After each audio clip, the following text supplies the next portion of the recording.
নমস্কার। আজ ২রা নভেম্বর। এই ৪৯ বছর আগে পুরুলিয়ার বেশ কিছু উৎসাহী যুবক, কলেজে পড়া স্টুডেন্ট, এনারা প্রচণ্ড উৎসাহের সাথে গঠন করলেন উদয়ন পুরুলিয়া।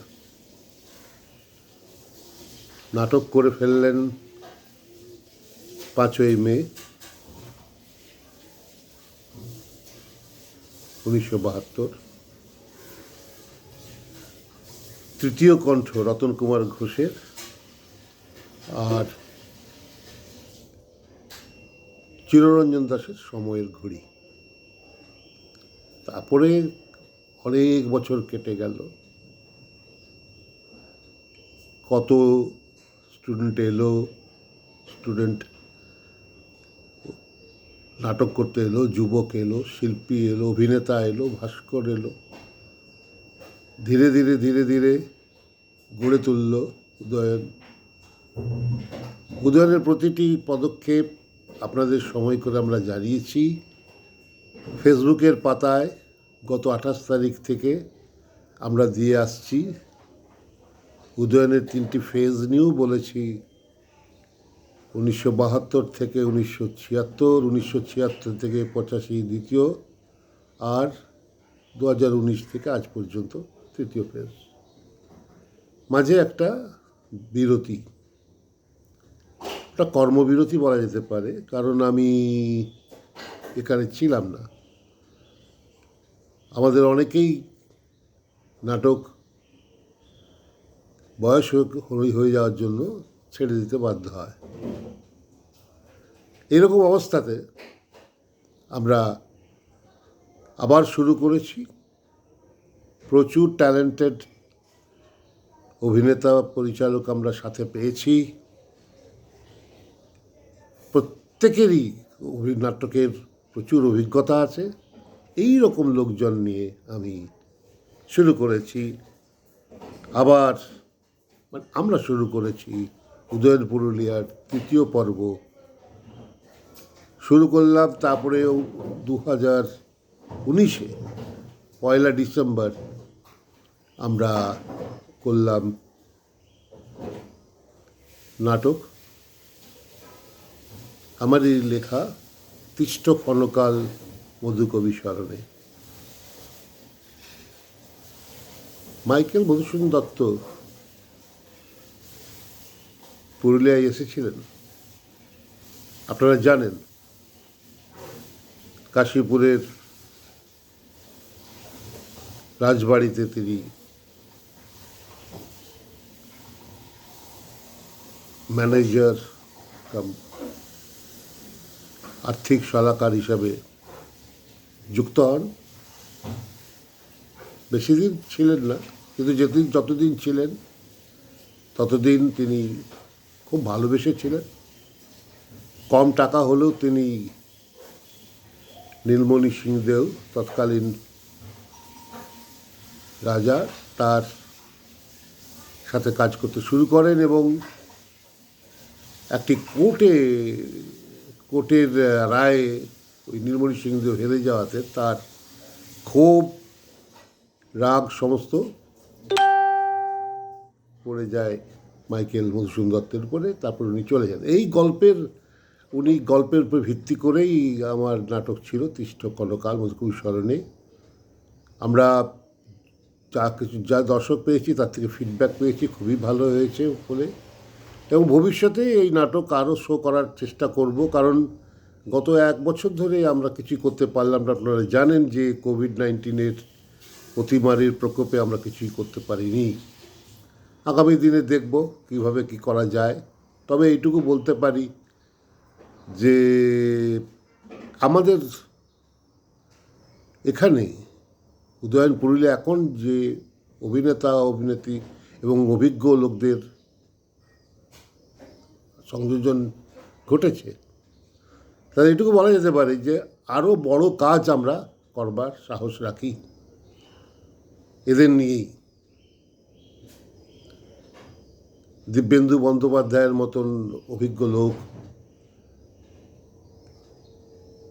আমাদের লালটু, জন্মেজয় চ্যাটার্জি, দিগ্বিজয় চ্যাটার্জি, আরও অনেকেই, প্রত্যেকেই প্রায় 21-22 জনের টিম নিয়ে আমরা অভিনয় করলাম। প্রত্যেকেই কিন্তু অভিজ্ঞ,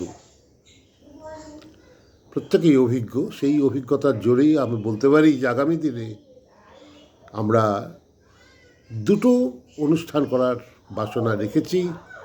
সেটা হচ্ছে যে 1 নভেম্বর পরের বছর 2021 আমরা উদয়ন থেকে ভাষা আন্দোলনের উপরে ডক্টর দিলীপ কুমার গোস্বামীর লেখা বইকে নাট্যরূপ দিয়ে ভাষা আন্দোলন বঙ্গভক্তিকরণের উপরে এই প্রথমবার পুরুলিয়াতে কেউ এই নাটক করবে। 1956 সালের পর 2021-এ প্রথমবার এমন একটি নাটক হতে চলেছে। উদয়ন পুরুলিয়া এমন একটি নাটক প্রযোজনা করতে চলেছে যে নাটক আপনারা দেখবেন প্রথমবার পুরুলিয়ার বুকে। এর আগে কেউ এটা চেষ্টা করেনি নাটক হিসেবে দেখবার। অনেক লেখালেখি হয়েছে, অনেক করেছে, সেটা নাটক করে কেউ করেননি। আজ সেটা করতে যাচ্ছি আমরা। আমাদের সাথে রয়েছেন ডক্টর দিলীপ গোস্বামী, আমাদের সাথে রয়েছেন ডক্টর দয়াময় রয়, আমাদের সাথে রয়েছেন মানভূম সংবাদের সম্পাদক বিবেকানন্দ ত্রিপাঠী মহাশয়, আরও অনেক শুভানুধ্যায়ী। আশা করব এই নাটক আপনাদের ভালো লাগবে। আমরা সেই কারণেই গতকাল আপনারা হয়তো দেখেছেন যে আমরা একটি অনুষ্ঠান করার চেষ্টা করেছি। স্বয়ং দিলীপ কুমার গোস্বামী এটি হয়তো বলেছেন, এই বঙ্গভক্তি আন্দোলনের কথা, ভাষা আন্দোলনের কথা। যাই হোক, আরও একটি মহান অনুষ্ঠানের আমরা চেষ্টা করব। সেটা হচ্ছে যে পুরুলিয়ায় মাইকেল মধুসূদন দত্তের মতন কবি যে এসেছিলেন, তার 150তম বছর শেষ হচ্ছে 2021-এর 24শে ফেব্রুয়ারি। আমাদের সেই অনুষ্ঠানকেও স্মরণে রেখে কিছু করার ইচ্ছে আমাদের রয়েছে, ভাবনা চিন্তা চলছে, করব। এছাড়া আমাদের নতুন নাটকও রয়েছে। মহাশ্বেতা দেবীর স্মরণে এক নাটক, সত্য ঘটনা অবলম্বনে আমারই নাট্যরূপ দেওয়া। দ্রৌপদী ড্রেস রিহার্সাল, এই হচ্ছে নাটকের নাম। এই পরিচালনা করবেন দিব্যেন্দু শেখর বন্দ্যোপাধ্যায়, এবং এটি আশা করব আমাদের এই অতিমারির প্রকোপ কমে গেলে আমাদের রিহার্সাল শুরু করব। পুরুলিয়ার সমস্ত দর্শকদের অনুরোধ করব, আগামী বছর উদয়ন তার 50তম বছর পূর্ণ করবে। এই উৎসবে আগে এবং পরে আপনাদের অনুরোধ করব, উদয়নের পাশে থাকুন, উদয়নের সাথে থাকুন, উদয়নের নাটক দেখুন। আপনারা দেখলেই, কারণ আপনারাই আমাদের ভরসা। আমরা কোনো সরকারি অনুদান পাই না, বা আমরা কোনো সরকারি প্রচার যন্ত্রে সামিল নই। আমাদের একমাত্রই ভরসা এবং শেষতম ভরসা জনগণ, কারণ আমরা জনগণের জন্য নাটক করি। জনগণই আমাদের বিচারক, জনগণই আমাদের টাকা পয়সা দেন, টিকিট কাটেন, দেখেন। না হলে 50 বছর আমরা পেরিয়ে আসতে পারতাম না যদি না আপনারা আমাদের সাথে থাকতেন, পাশে থাকতেন। আগামী দিনও থাকবেন, এই আশা, এই অনুরোধ আমরা করব। তবে একটা কথা, শেষ কথা বলে যায়, জনগণের জন্যই শিল্প, শিল্পের জন্য জনগণ নয়, এটা আমরা বিশ্বাস করি। আমরা নাটক না করলেও 1 বছর ধরে আমরা বিভিন্ন প্রোগ্রাম করেছি, ভার্চুয়াল সাংস্কৃতিক অনুষ্ঠান করেছি। আপনারা দেখেছেন প্রতি মাসে প্রেমচাঁদ থেকে শুরু করে নজরুল, উৎপল দত্ত, অজিতেশ বন্দ্যোপাধ্যায়, সলিল চৌধুরী, সবাইকার নিয়েই আমরা করেছি, তাদের স্মরণে করেছি। উদয়শঙ্কর স্মরণে নৃত্যের করা হয়েছে, ছোট গল্পের অনুষ্ঠান, উৎসব করা হয়েছে। চেষ্টা করেছি পুরুলিয়ার বুকে এক সুস্থ সংস্কৃতিকে পুনরুজ্জীবিত করা। সেই সুস্থ সংস্কৃতির সাথে জড়িত এমন শুভানুধ্যায়ী এবং কর্মীরা আমাদের সাথে আসছেন, দলে দলে আসছেন। তাদের সাহায্যে, তাদের অনুপ্রেরণায় উদয়ন আগে এগিয়ে যাবে, এটা আমরা জোর করে বলতে পারি, বিশ্বাসের সাথে বলতে পারি। এটাই আমাদের প্রত্যয়। আর বেশি কথা বলবো না। আজ আপনারা দেখবেন আমাদের কৃষ্ণক্ষণকাল মধুকবি স্মরণের 4টি গান গেয়েছেন সনৎ নিয়োগী, সোমা ভট্টাচার্য, গেয়েছেন অচিন্ত বিট, গেয়েছেন মৌসুমী ব্যানার্জি।